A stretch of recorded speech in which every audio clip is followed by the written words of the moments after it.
Hi everyone, it's Reefer here and welcome to a new episode of Reef Keeping 101. As you can see, today's video will be about the big tank, which I transformed into a fish only with live rock tank, which is commonly referred to as a FOWLR tank, FOWLR, which exactly stands for fish only with live rock. So in case you didn't know that, now you know. And in case you did, then let's continue anyway. So about half a year ago, I decided to get rid of most of the corals in this tank in favor of a separate Nano reef tank in my living room, which you could have seen in my previous videos. And upcoming, of course, since that's still one of my main tanks, one of two. So this is the large tank, which mainly has fish in it. So there are still some corals, as you can see. One thing I want to set straight, by the way, is that quite a few commented on this, is that anemones are not really corals. They are invertebrates and should be referred to as such. So to all of you guys commenting and maybe not commenting but still thinking the same thing, apologies. Of course, corals like this are not really corals, they are invertebrates. So let's just for the record, to set that straight. Still, I think they are very beautiful to keep, and also a very convenient animal to keep in a fish only with live rock tank. So you might ask the question, why are there still some corals in this tank when you refer to it as a fish only with live rock tank? Well, the fact is that most of the corals in this reef tank are very easy to keep corals. That's on purpose, since the somewhat harder to keep corals are really hard to keep alive in a fish only tank. You might ask, why is that? And that's because, well, there's actually two different reasons why it's hard to keep corals in a fish only tank. One of the reasons is that your fish will create loads of nutrients in your reef tank. So if you have large fish, then they will definitely cause a lot of nutrients in your tank, because they eat a lot, and of course what you eat needs to come out as well. So they create a lot of detritus. They, in other words, poo all over the tank, and of course that detritus needs to be handled by the tank, by your equipment, by your water, and dissolve into hopefully your skimmer, so you can export these nutrients from your reef tank. But keep in mind, the more fish you add to the tank, the more nutrients you will have inside your tank.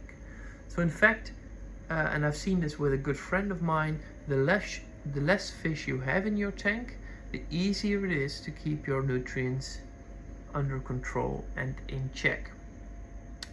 So by definition, by choosing to have a large amount of fish in this tank, and especially larger fish, that's actually an implicit choice also to have a bit of a harder time to keep nutrients in check, which is also the case in this tank. I have shown you before what kind of countermeasures I'm taking to reduce nutrients. Perhaps I'll run by those later in this video, but first, the second reason why it's a bit harder to keep a fish only with live rock tank stable is that these fish might nibble on your corals. Now, I've covered this in not my last video but my one to last video about the fish that might eat corals. Oftentimes when you choose to have a fish only tank, you will want to have some beautiful fish in there that are not necessarily reef safe, like for example this regal angelfish that you can see right here, or this parrotfish, which is considered the most reef safe parrotfish, but then again still it does nibble on some corals that are in a bit of a bad shape.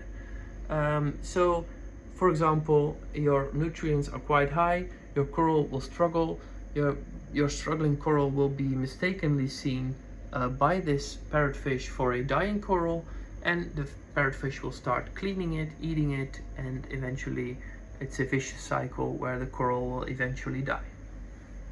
So of course this is a one scenario which might happen, which is of course not guaranteed that it will happen, but it is a very realistic scenario.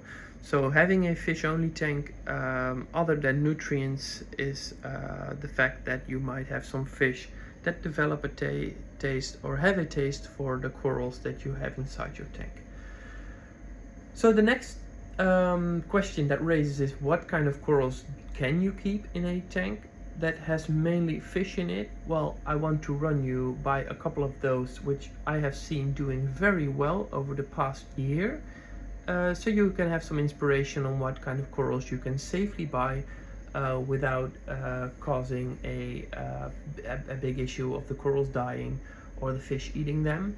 So typically softer corals are more easy to keep in a fish only with live rock tank. So for example, this Sinularia,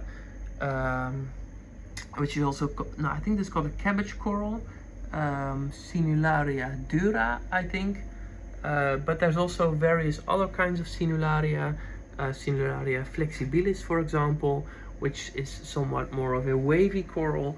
But Sinularia in general are quite easy to keep. They are very easy on tank parameters.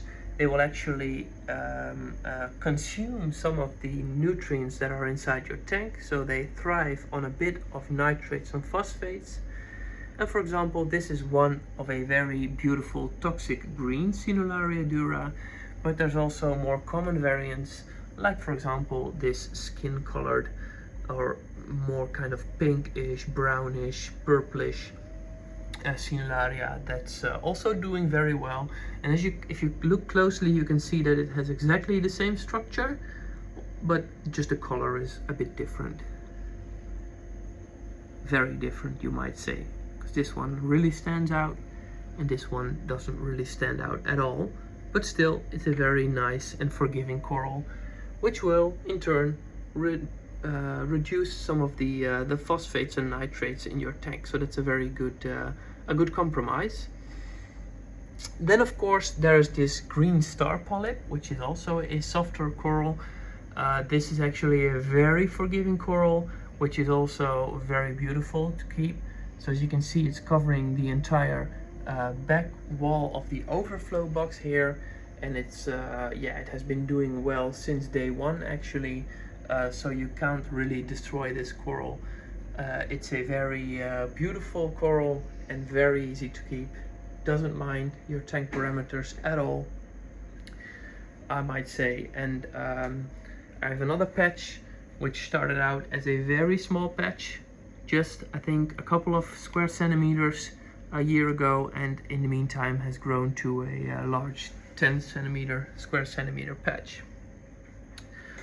Other than green star polyp, other soft corals are doing pretty well as well. I'll quickly run by some. For example, this corky gorgonian, which is a very beautiful one, a big one that I got from a fellow reefer just a week or two ago, has been doing very well since day one. Here you can see it from the top end of the tank, and this is yeah, it's really beautiful in my opinion. Even though it's brown, it has a really nice yeah, a nice shape, and it's nice and wavy in the current of the tank. Here's another toadstool coral, which is also a soft coral, which has been doing remarkably well. And then of course there are some gorgonians, which are also considered softer corals, or leather corals, as we refer to them in the Netherlands. And these are doing pretty well as well. Here's two more examples of gorgonians. Here's one that has been growing steadily over the past year.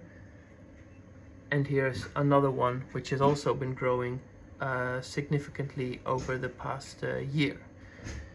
So, and here's, to top it off, another soft coral that has been doing extremely well.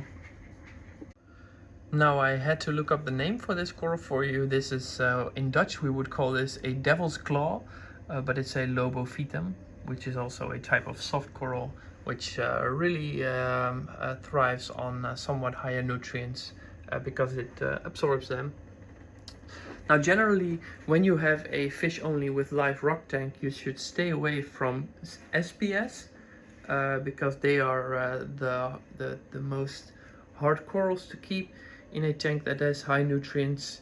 You could try some of them. For example, I have added some FOWLR lately and some Caliendrum, as you can see right here, but they are definitely struggling while I'm trying to keep these nutrients down, of course, but that's a constant struggle with the large amount of fish that are in this tank. So in general, soft corals, softer corals, leathery corals do very well in fish only with live rock tanks. Invertebrates like anemones also do really well in fish only with live rock tanks. And harder corals like SPS, but also LPS, might not live when you expose them for extended periods of time to high nutrients.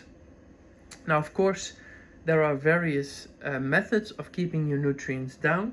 For example, adding macroalgae to your tank called a refugium, or adding synthetic methods of reducing nutrients in your tank like vinegar or vodka, or in my case I'm adding lanthanum chloride as well.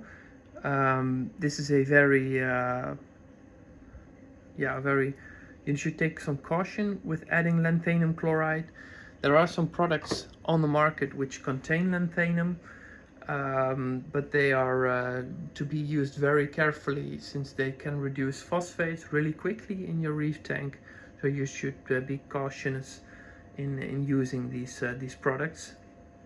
In general, just having a good quality skimmer is the most important thing in keeping your nutrients under control, and of course doing some regular water changes will also definitely help in removing nutrients and replenishing some of your core water parameters.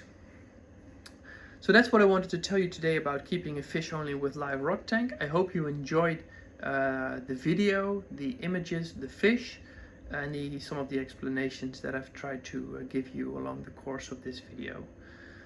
So for now, have a nice weekend, stay safe out there, and I'll see you in the next one. Bye bye.